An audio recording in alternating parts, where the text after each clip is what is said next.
মৰমৰ ছাত্ৰ-ছাত্ৰীসকল, আজি আমি ফিউ আৰু লিটিলৰ বিষয়ে আলোচনা কৰিম। ফিউ লিটিল মানে ফিউ লিটিলে কম পৰিমাণ বুজায়। Few, a few, the few plural নাম্বাৰত ব্যৱহাৰ কৰা হয় আৰু ফিউ কাউণ্টেবল নাউনৰ আগতহে ব্যৱহাৰ কৰা হয়। তাৰপিছত চোৱা little, a little, the little singular নাম্বাৰতহে ব্যৱহাৰ কৰা হয়। লিটিল আনকাউণ্টেবল নাউনৰ আগত ব্যৱহাৰ কৰা হয়। কাউণ্টেবল মানে গণিব পৰা বিশেষ্য আৰু আনকাউণ্টেবল মানে গণিব নোৱাৰা বিশেষ্য। ফিউ লিটিল নাই অৰ্থত ব্যৱহাৰ কৰা হয় মানে ছেমি নিগেটিভ। এটা উদাহৰণ চাই লোৱা, গিলাচটোত পানী নাই বুলিবই পাৰি মানে পানী নায়েই। ইয়াত পানীটো হ'ল আনকাউণ্টেবল নাউন, গণিব নোৱাৰা বিশেষ্য। সেইকাৰণে ইয়াত কি হ'ব? লিটিল, এ লিটিল, দ্য লিটিলৰ যিকোনো এটাহে ব্যৱহাৰ হ'ব। দিয়া আছে গিলাচটোত পানী নাই বুলিবই পাৰি। ফিউ আৰু লিটিল কেতিয়া ব্যৱহাৰ কৰা হয়? নাই অৰ্থত মানে একেবাৰে পানী নায়েই। গতিকে ইয়াত কি ব্যৱহাৰ হৈছে? Little. There is little water in the glass. গিলাচটোত পানী নাই বুলিবই পাৰি। এতিয়া দ্বিতীয়টো চোৱা, গিলাচটোত অকণমান পানী আছে।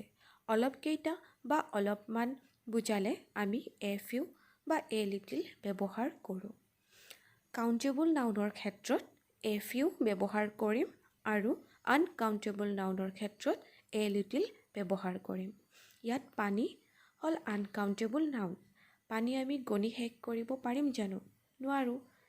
গণিব নোৱাৰা বিশেষ্য, আনকাউণ্টেবল নাউন, সেইকাৰণে ইয়াত এ লিটিল ব্যৱহাৰ হৈছে। There is a little water in the glass. এইবাৰ ৩ নম্বৰ উদাহৰণটো চোৱা, গিলাচটোত যি অকণমান পানী আছে সেইখিনি বিশুদ্ধ নহয়।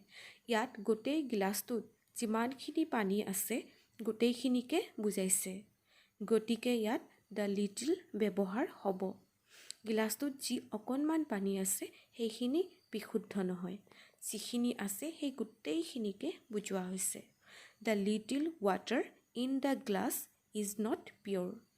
ইয়াত লিটিল, দ্য লিটিল ব্যৱহাৰ হৈছে কাৰণ পানীটো হ'ল আনকাউণ্টেবল নাউন, সেইকাৰণে দ্য লিটিল ব্যৱহাৰ হৈছে। এতিয়া আমি চাওঁ আহা ফিউ, এ ফিউ, দ্য ফিউৰ ব্যৱহাৰ। Few, a few, the few সদায় কাউণ্টেবল নাউনৰ ক্ষেত্ৰতহে ব্যৱহাৰ কৰা হয়। অলপ আগতে মই উল্লেখ কৰিছিলোঁ যে ফিউ আৰু লিটিল সদায় নাই অৰ্থতহে ব্যৱহাৰ কৰা হয়। উদাহৰণটো চোৱা, গছজোপাত আম নাই বুলিবই পাৰি মানে আম নায়েই। আৰু আমটো হ'ল কাউণ্টেবল নাউন, গণিব পৰা বিশেষ্য, লগতে প্লুৰেল নাম্বাৰ, বহুবচন, এটাতকৈ বেছি, তাক বহুবচন বুলি কোৱা হয়। গতিকে ইয়াত হ'ব ফিউ ব্যৱহাৰ হ'ব, যিহেতু কাউণ্টেবল নাউন আমটো। There are few mangoes on the tree. এতিয়া ২ নম্বৰটো চোৱা, গছজোপাত অলপ কেইটামান আম আছে। মই অলপ আগতে উল্লেখ কৰিছোঁ যে অলপ কেইটামান বা অকণমান বুজালে এ ফিউ ব্যৱহাৰ কৰা হয়। There are a few mangoes on the tree. আমটো যিহেতু কাউণ্টেবল নাউন সেইকাৰণে ইয়াত এ ফিউ ব্যৱহাৰ কৰা হৈছে। এতিয়া ৩ নম্বৰ উদাহৰণটোলৈ মন কৰা, গছজোপাত যি অলপকেইটা আম আছে আটাইবোৰ কেঁচা।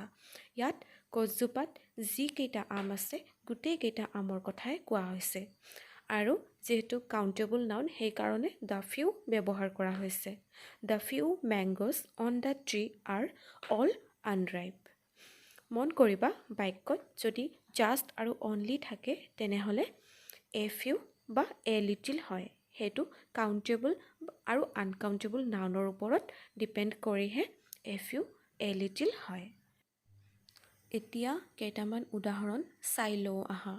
মোৰ বন্ধু নাই বুলিবই পাৰি মানে মোৰ বন্ধু একেবাৰেই নাই। আৰু ইয়াত বন্ধু হ'ল কাউণ্টেবল নাউন, গণিব পৰা বিশেষ্য। সেইকাৰণে ইয়াত লিটিল নহয় ফিউ ব্যৱহাৰ হ'ব। আই হেভ ফিউ ফ্ৰেণ্ডছ। কুৱাটোত পানী নাই বুলিবই পাৰে। পানী হ'ল আনকাউণ্টেবল নাউন। সেয়ে ইয়াত ফিউৰ সলনি লিটিল ব্যৱহাৰ হ'ব।